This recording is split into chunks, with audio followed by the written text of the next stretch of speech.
Hi, this is Haley from Knit-O-Matic. Today I'm going to show you the the Places You'll Go baby blanket that I've been working on, or to be more correct, I'm going to show you how to do it so that you can crochet in the round in a circle without lines or increases, so the increases are kind of invisible. So it's hard to show you here because my blanket has actually gotten really, really big. And this is Gru, if you can see him, my bird. He's playing with my stitch markers. But I mark my increases. So I'm just going to show you from the beginning. I think that's the easiest way to illustrate what's going on. And then you will get a good idea of how to do crochet in the round without any visible increases. But you might get a bitey bird, right? Are you a bitey bird? You're a little bit of a bitey bird today. Okay, so let's start the pattern. It's a free pattern. It's on Ravelry. And I just sort of got into it, I think, at some point a couple years ago. I was really into the idea of round blankets. And I still like the idea of round blankets. And I found it in a search on Ravelry. And I was like, yeah, let's do this. And I started doing it in a fingering weight yarn, and I don't recommend that. Please don't do it. It's taken me forever to do it. The pattern is written for a worsted weight yarn and a 5mm crochet hook. And in the US, that's an H hook. And I highly recommend that you follow their instructions and do that, and you won't be working on it forever. Like I have been working on mine forever. Mine is delightful. And if you like working with fingering weight yarn, then by all means go for it. If that is your bliss, please follow it. But you know what? It's not mine. It's not mine. Sometimes it's just, I don't have to get things done right away, but maybe under 2 years is good. I don't know. You know what? It's been a pandemic, so who knows? Anyway, so we're going to start with a ring. This is just the first round, and I'm making my ring. And I'm just going to chain a few. So this is called the magic ring method to create the first. And I just made a chain of 3, and now I'm going to do a bunch of double crochets. I think it was 12. And I'm just using random yarns that I had around the house. So nothing specific. I think the pattern was written for BERROCO Modern Cotton, and I think that that's actually a really great idea. And on our website and blog, I will post the colors that I think are the best for the project, because they're very Dr. Seuss colors, which I think is what I fell in love with the at first. And BERROCO has come out with some really nice new colors for modern cotton, and it's a really nice yarn to crochet with. It's a blend of Pima cotton and viscose. And so it's got a nice density and sheen to it. And it, because of the viscose, the rayon, which is a cellulosic fiber. So that means that it's made from plants or trees. Usually bamboo is a cellulosic, but it's a little more resilient. It stands up better to wear than a cotton does. You know how like cottons get kind of, I don't know, they get kind of fuzzy on the surface, and so I think that the cellulosic will stand up a little bit better. So that blend is good. Plus cellulosics are more, they're better environmentally. Well, I'm just going to stop and count. 1, 2, 3, 4, 5, 6, 7, 8, 9. So I need 3 more. Pink cotton, while lovely, is very environmentally harmful. It uses a lot of water. It's like one of the dirtiest fibers there is. Even organic cotton. Sometimes organic cotton even more, because it takes more water to grow the same amount. So I'm just closing up my circle. 1, 2, 3, 4, 5, 6, 7, 8, 9, 10, 11, 12. Okay, I've got 12. And I'm just going to close up my circle. Sorry, my yarn is a tweed and it's not, actually no, it's not a tweed. It's a heathered color. So I'm going to do a slip stitch and I'm going to close up my circle. Oh, good. And go there. Okay, so I've got my first round. Actually, I think that's my second round. That's round number 2. Okay, this is round number 2. And I'm going to attach my next color. Let's use a green. So if you keep attaching your yarn in the same place, you'll get sort of like a jog or a line that goes up and it becomes very visible. So what we want to do is attach it somewhere else. And you can attach it anywhere else, but what I suggest is that you move to the right. So you move 1, 2, 3, whatever number you want to move to the right, you move to the right because we're going to crochet over that end. So I'm just going to put my hook in, bring the working yarn through, and then I'll chain 3. That represents 1 double crochet. And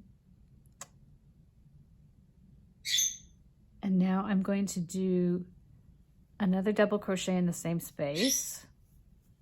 And I'm going to go over that tail to sort of secure it.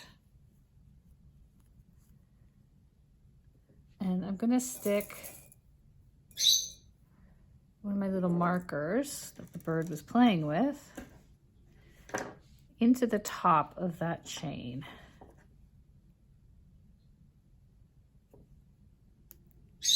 And I'm just going to stick a marker in my marker so I know that that's the beginning and end of the round. Not that that's very hard at this point. It's pretty obvious where it is. So now I'm going to do 1 double crochet in the next stitch. And then I will do 2 in the following stitch, which is where my join was. So I'll just go right over that. Oops, and you know what? I forgot to crochet over my end, so I'm going to undo that. If you can, always crochet over your ends because then you don't have to weave them in. Okay. Okay, now I'm going in here and I'm going to do 2. I'm going to be increasing and I'm going over both of the ends. And because I did an increase, I'm going to stick another marker in there. I'm going to move my markers over to the other side. And then I'm going to do 1.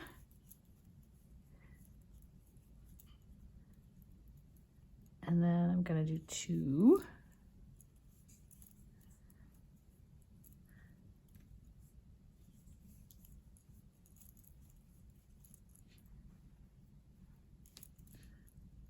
And then I'm going to do another 1.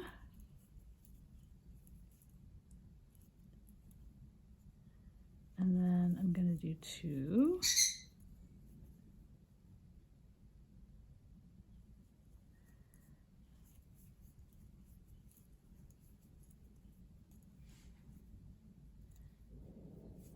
And now I'm going to do 1.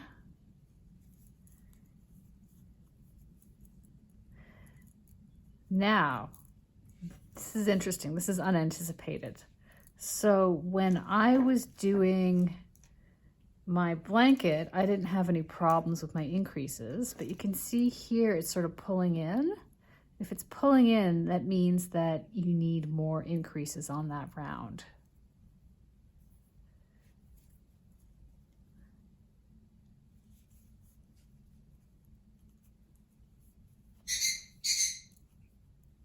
So let's see how my round ends up. best laid plans. But it's okay, because you know what, when things go off and things go unexpected, it's good learning opportunities. It's good teaching opportunities.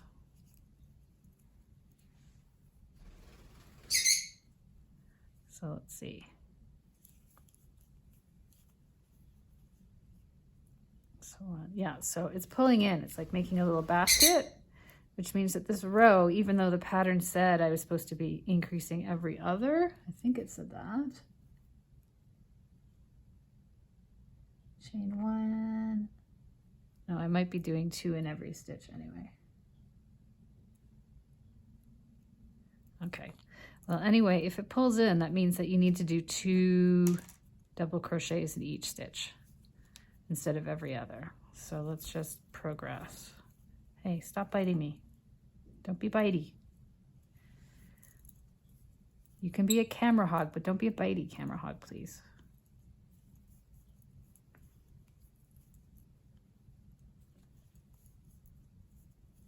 The bird is all excited because I was just making a smoothie and I put honey in, and it's one of his favorite. It's one of his favorite treats. And so he helped himself to some honey, but I think now he's like high on glucose or fructose. I think fructose, I'm not sure. Anyway, he's high on sugar. So he's jumping all over the house and all over me. Okay, this is looking better. So it doesn't really matter what a pattern says, even if it's supposed to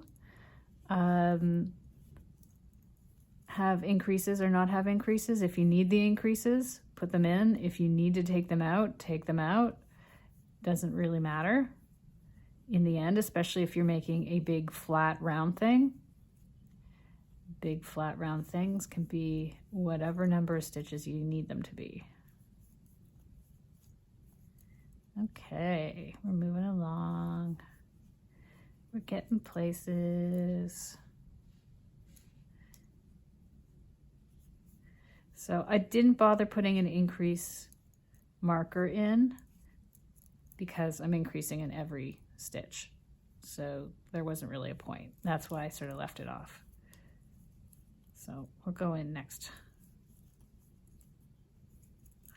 Okay, so I've come to the end of the round. I'm just going to take a look, see that I have 2 in each. That's 2, 4, 6, 8, 10, 12, 14, 16, 18, 20, 22, 24. Okay, good enough, 24. I'm going to take that out.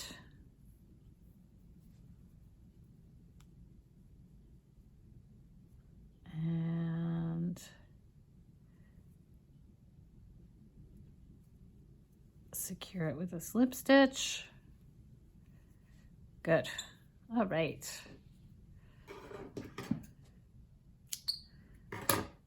And trim that end. Sweet. Okay. So you can see on the back, I can tidy those up, but those ends have been partially woven in. If you want to secure them more, you can take a tapestry needle and weave them back through to keep them in even better. If your yarn is slippery, that's not always a bad idea, just to keep your ends from hanging out. Okay, so let's attach a new color. Let's do the yellowy color. So I'm just going to go a few stitches in from the edge, or the, not the edge, a few stitches in from where I started or left off. Words no work good today. 1, 2, 3. Okay, so I'm going to do my double crochet in the first one. So that represents an increase. I'm just going to put my marker in there.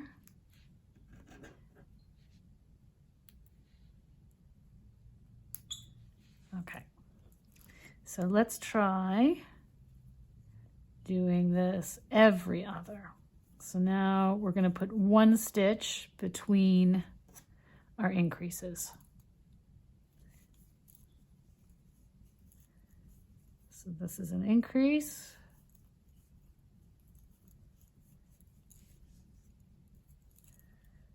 Because I did an increase, let's put a stitch marker in it, just in between those two stitches, just to help me. It's just like a visual cue so I know where my increase is and I don't have to count, because when your blanket is small like this at the beginning, the counting is easy, but once it gets bigger, it's going to be a pain in the butt. So I'm just going to illustrate with it while it's easy.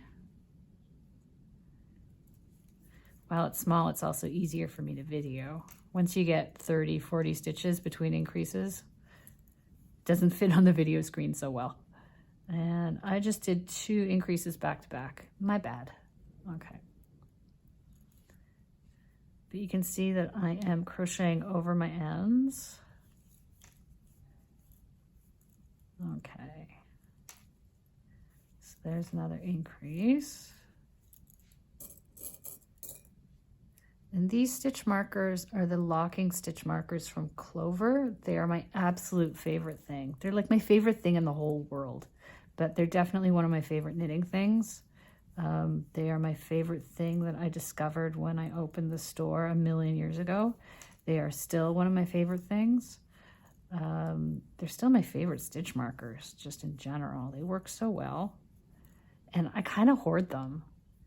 And I get them at cost too, which kills me. But like, I don't know why, I'm just real hoardy with them because they're so great. I can never get enough of them.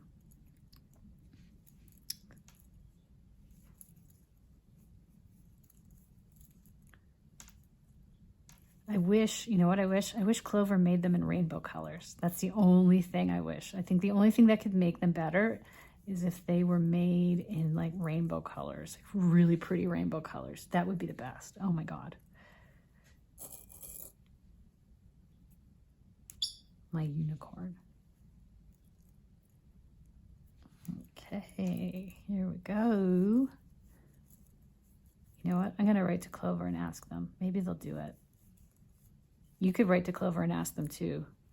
If you write to Clover and I wrote to Clover, maybe they would do it.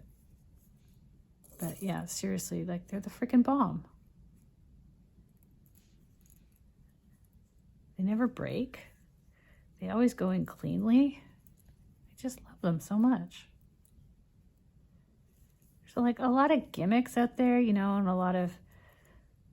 there's a lot of, I don't want to say crap. There's just, there's a lot of products, you know, and gadgets on the market in every industry, and very few are all, you know, really something really great and really contribute to my enjoyment. And this is like one of those things that really contributes to my enjoyment and is really helpful.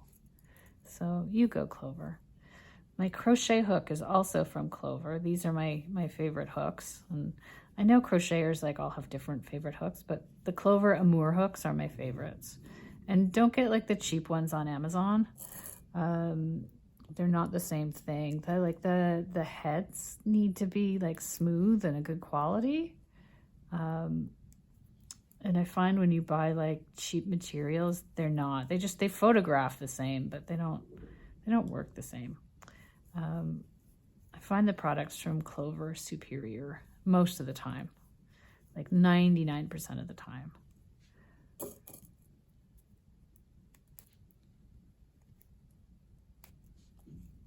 And they are made in Japan. They are made in the first world, which is nice. No slave labor, hopefully. Okay. I'm getting near the end of my round.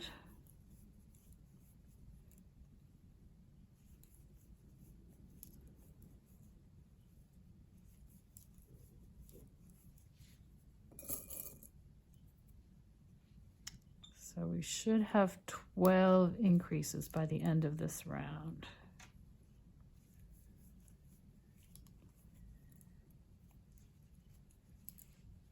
So let's see. 1, 2, 3, 4, 5, 6, 7, 8, 9, 10, 11, 12. Good. Lying flat, pretty much good. So I'm just going to do a slip stitch to join it.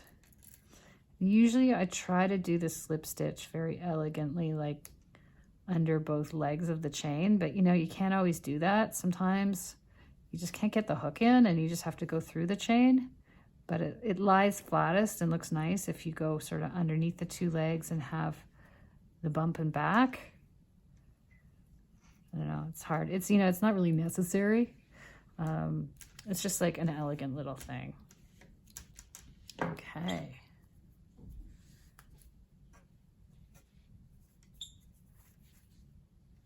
I'm just going to put my marker back in that so you can see. So this is my beginning and end of round marker. It's got like a double doohickey on it. You can do anything you want to distinguish it. And I've got my others. So I'm just going to add an extra thing here. In order to offset everything, I like to move my markers over, and right now it isn't super necessary, but it's the same system that will become very useful once you have a lot of stitches. So I'm going to illustrate it right now. So I'm just going to stick a third option right there so I know where I am, and I'm going to move my beginning of round marker over 1. I don't have a lot of space because I don't have a lot of stitches in between things, so I'm just going to move it over 1. And I'm going to stick that back in so I can see where it is. So I'm going to move all my other markers over to the right 1. And moving it to the right makes it easier to crochet over those ends as you go from the start. If you go from the left, it sort of screws things up. I actually started moving it to the left initially when I was doing mine. And I was like, wait a second, what am I doing? Why am I doing this? This makes no sense. So for your benefit, you get the instructions properly from the start. I'm just making it up for myself. Okay, so all these little markers move. Now Clover makes other markers that are split ring markers that don't close, which are normally very handy for crochet. I usually like those, but they aren't really quite firm enough for my liking for this. I like these ones to stay on because they're like safety pins and they don't go anywhere. And I feel like something is slightly off. I have 1, 2, 3, 4, 5, 6, 7, 8, 9, 10, 11, 12. I do have 12 markers.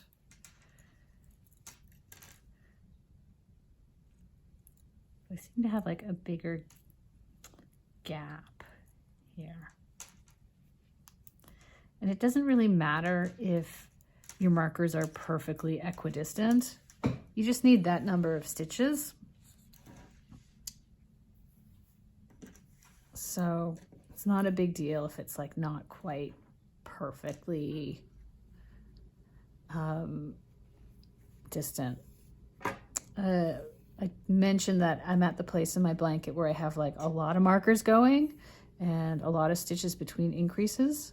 And I count to 10, but I'll be honest, I'm not like exact about it when I move over. So now I'm just going to attach my yarn for my next round.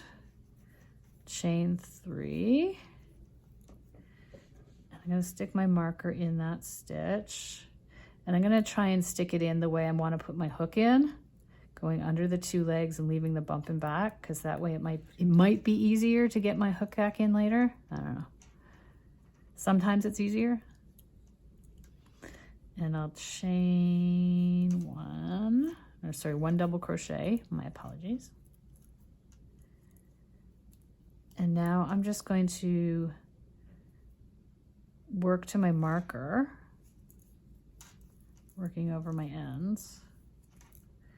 So I don't have to count the number of stitches between my increases if I have all my markers. So this sort of limits the amount of counting that you need to do, which is nice. Of course, unless you love counting, in which case go to town. But I know one friend, I have one friend who loves counting. So, you know, I wouldn't want to deprive her of her counting. But I know most people don't love stopping and counting. It slows the progress down for sure. So I'm just going to go to each marker and do 2 double crochets in the space where I have each marker. And as long as I have all 12 markers, I'm good.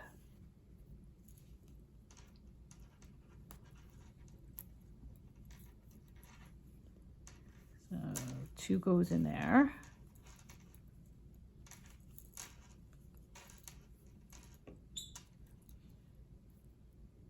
That goes in there.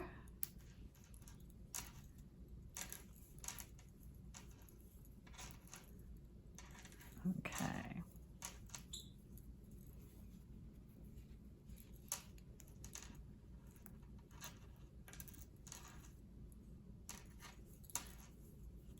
The bird has settled down now. He's sitting on my shoulder. You can't see him, but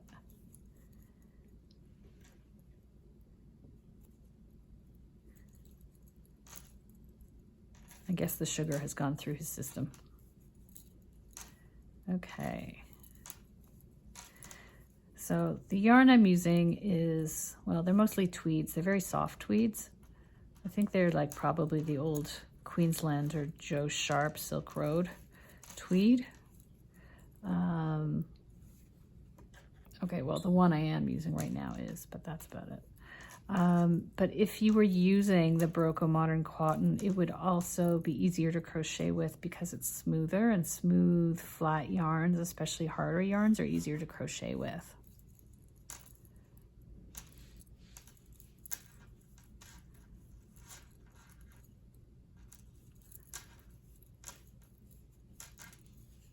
And faster to crochet with. Plus they have a nice drape. Okay.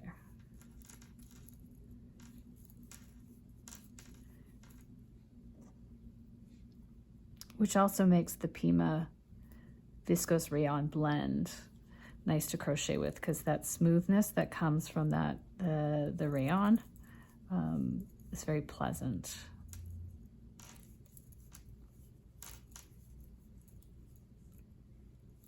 So as you make your crochets, remember to move your marker up, since the system is dependent on the markers. But once you do it, just put it in, and I just put it between the 2 stitches.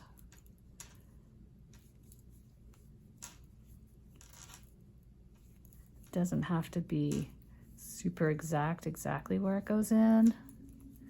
You just want it in the region.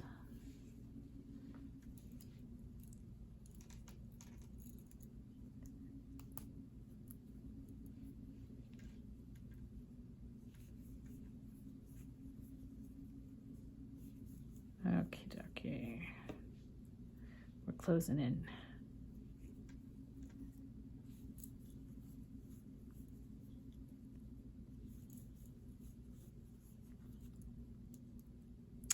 And by the way, I think part of the big charm for this pattern was the colors from the Dr. Seuss's graphic design, and sort of the color pattern, the color distribution with the stripes. But I did find that I ended up using more yellow. Yellow was the color that I ran out of first, and that I had to open up a new skein in order to sort of get more out of the other colors. So you might want to get an extra ball or skein of yellow, or whatever takes the place of yellow in your pattern, if you're following that colorway. especially if you want to make your blanket bigger. If you want to make a baby blanket, you'll probably just need one of each color, and maybe you might want more yellow if you want to sort of get the most out of the other colors, and you'll use the least of the pink. But if you want to make a throw blanket, you'll definitely want an extra ball of yellow. You'll probably want 2 skeins of each color and then an extra of the yellow. So 3 yellows and 2 of the others. And if you wanted to make a blanket to like put on a bed, then you'd probably want 3 skeins of each color and then a 1/4 of the yellow. Just because I think the color pattern used up more of it.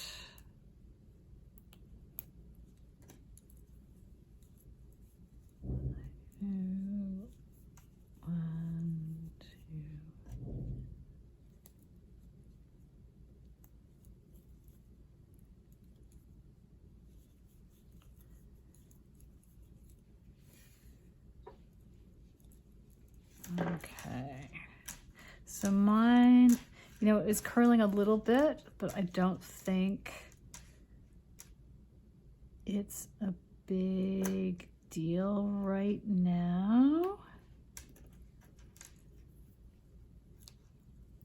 And I'm just going to close that round up with a slip stitch.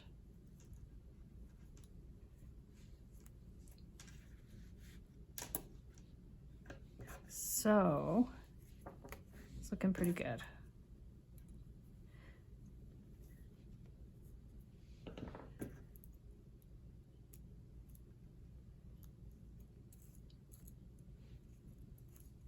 Yeah, that's nice. So how many increases do I have? I have 1, 2, 3 plain stitches between 2 stitches, 2. So I have 2 single crochets, just regular singular crochets in between my increases at this point. And if I wanted to do another round, if it was puckering and I needed more increases on the next round, I would do the same thing again. I would do 2 in one space and then 1, 2 regulars, and then 2 in one space and 1, 2 regulars. As it is, I think I'm okay. It flattens out pretty well. I mean, sometimes you just got to give it like a stretch and put it down. So maybe we'll do one last round together so you can see. So I'm just gonna stick that in there so I know where my beginning and end is.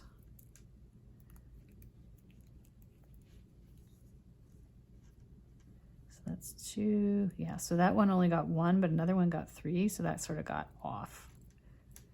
Not the end of the world. But I don't want any of these double stitches lining up. So 1, 2, 3.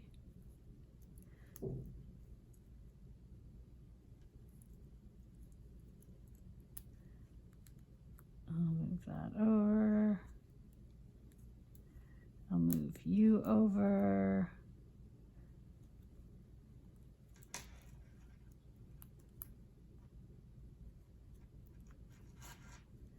So you can start out by moving it over 1, then maybe 2. Once you get to a lot of stitches in between,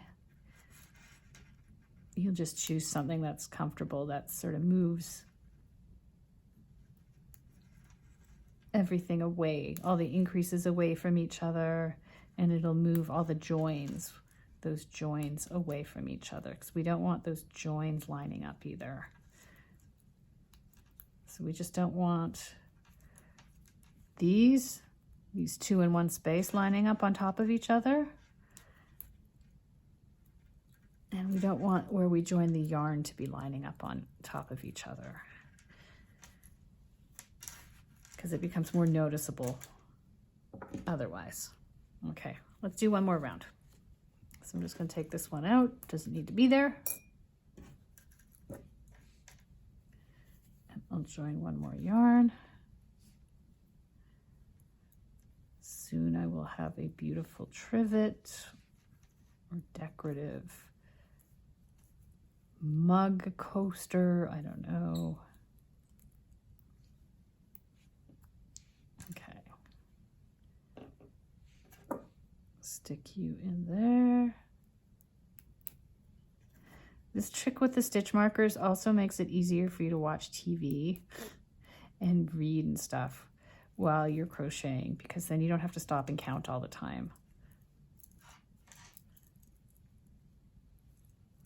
A lot less paying attention. So you can pay attention to things that matter. Or you can pay attention to your family or the people who you're with. That's nice too. They appreciate that, I'm sure. So I did 2. And let's see, go in there. I think this yarn is thicker than the other rounds. That's okay.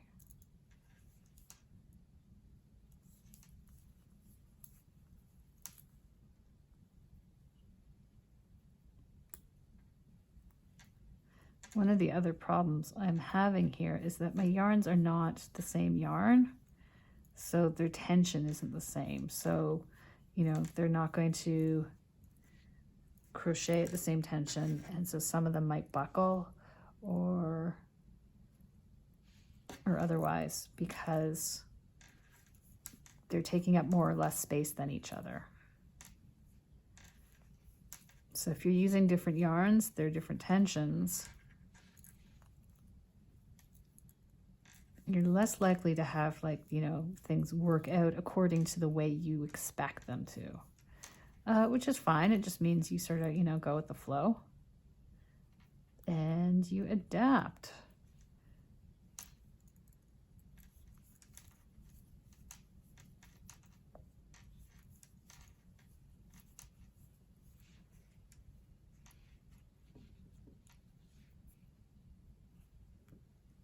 And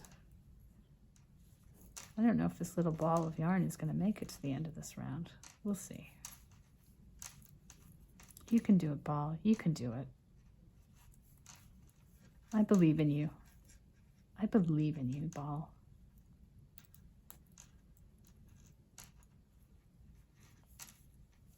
Okay. Increasing.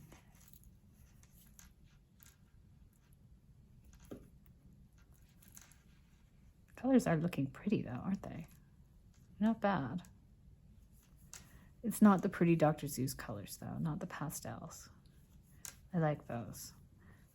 Honestly, I think the reason I started the blanket was I have this vision of a blanket that's, you know, for the summer, that goes on my bed, and the bedding is just plain white with some texture in it. Just some IKEA sheets and a duvet cover. And I just really like the idea of this sort of like cotton throw that goes over my bed, maybe that I can meditate with because I'm a meditator. But for the summer, and those sort of pastel bright colors really appealed to me. And that's what's got me down the rabbit hole. I also love the idea of a round blanket. I think it's a cool thing. Soon I will have a round blanket.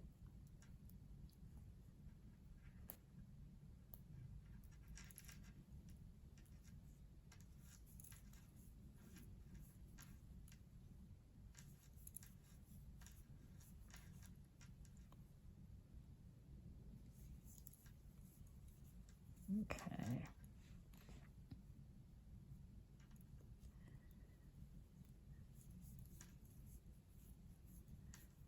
I should also qualify. It's taken me, like, I've worked on for the blanket for like a year and a half. But I have taken lots of breaks in between. And there was one point where I had to rip out a whole bunch because I sort of went off grid with my my colors at the end of the pattern repeat, and my sense of color was not the pattern sense of color. Mine was like much more chaotic, whereas Dr. Seuss's is much more controlled. and it did not look right. So I ripped it out, and my boyfriend at the time, oh my God, he was project manager, and watching me pull out that work was like painful for him. It was so fun. He was just physically in pain watching me just pull it out, and he was like, "What are you doing? Why are you doing it? I can't watch." And it's like, well, man, like this is knitting, this is crochet, you know, it doesn't always work. Sometimes you gotta backtrack, man. He just looked like I was sticking a fork in his thigh.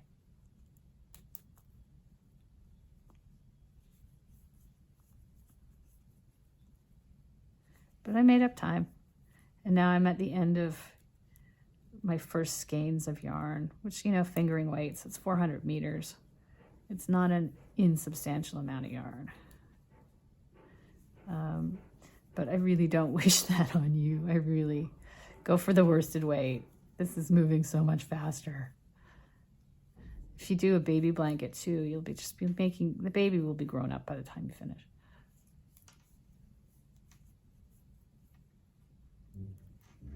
If you use the fingering. If you use the worsted, it'll get done.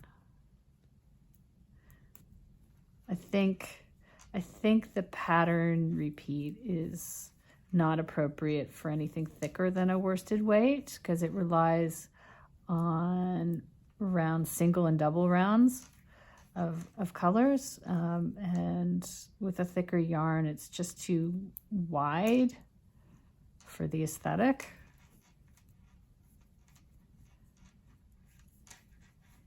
A DK weight yarn or a sport weight yarn would be okay too. I think a DK weight, like the BERROCO Modern Cotton DK, would be good, except they don't make like those perfect sorbet colors. The Modern Cotton comes in the sorbet colors. Colors really make it.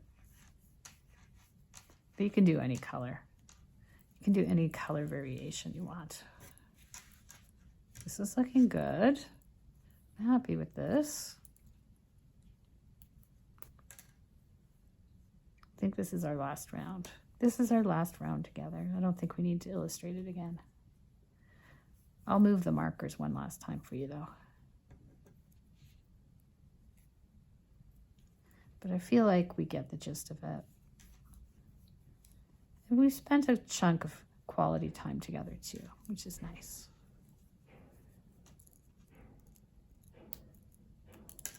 Okay, so took my beginning of round out.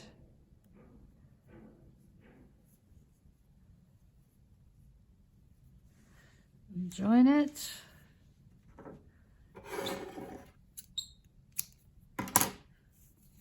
Good, sweet.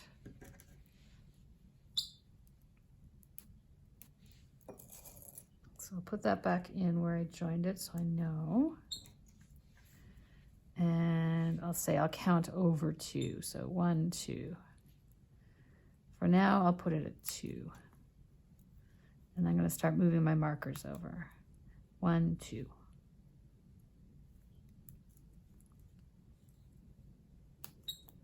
1, 2. 1, 2.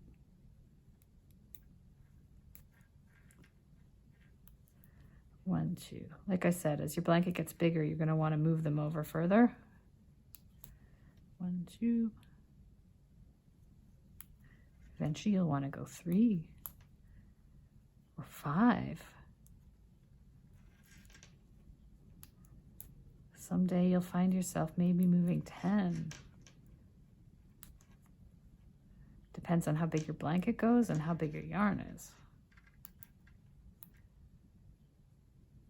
But we're just in the formative stages. And if you take your marker out and you were focusing on something else and you forget where you were, that's okay. It's not the end of the world. So let's just check, make sure we have the right number of markers. 1, 2, 3, 4, 5, 6, 7, 8, 9, 10, 11, 12. Good. If you want to move them over a bit or wherever, redistribute them, that's cool too. It's looking nice. So here we go. Crochet in the round. take a look at the back. So I've been trying to crochet over my ends. So you can eventually just trim those ends. But like I said, if you want to really secure them, you can put them on a tapestry needle and weave them back in the opposite direction. There we go. No jogs. You can't really see where we joined it. It's looking really pretty. Very pretty. I'm super happy with it. So I hope that this has been helpful, and I hope that you make your own blanket and you enjoy it, and I hope that it works out even better than mine. I hope it works out better than mine. I hope it works out great. I think it's a really good blanket for newer crocheters, or just, you know, people who don't want to focus a lot. Just want some gratification. It's not going to be instant gratification, but it's going to be gratification. And if you liked this video, please like it. Please leave a comment. Let me know what you think. If you have any insights. Oh, here, have some bird. Want some bird? Here's some bird. If you have any insights, please let me know. I'm always learning. I'm just sharing what I know and what I've learned and what I've figured out. And I'm always learning. And please subscribe. Subscribing really helps. Subscribing helps with the algorithm on YouTube. It all helps. And we really appreciate it. I'm really grateful. And I'm grateful that you came, and I'm grateful that you stayed to the end of this video. This is the bird at the end of this video. See, this is, yes, your reward. Your reward, besides just learning and enjoying, is you get a bird at the end of the video. Do you have something to say, buddy? Can you say hi? He only has one word. He doesn't actually just say hi. He has one word. His word is tilp, because he's French. He's Québécois. And his word is tilp, which is his nickname. Oui, tu es un tilp. Tu es le beau tilp. Tu es le beau bird. Oui, tu es le beau bird. Tu es le joli bird. Tu es le mignon bird. Oui, tu es mon meilleur bird. Oui, je t'aime. Je t'aime, mon bird. Oui, je t'aime, mon bird cruel. Je t'aime, mon bird.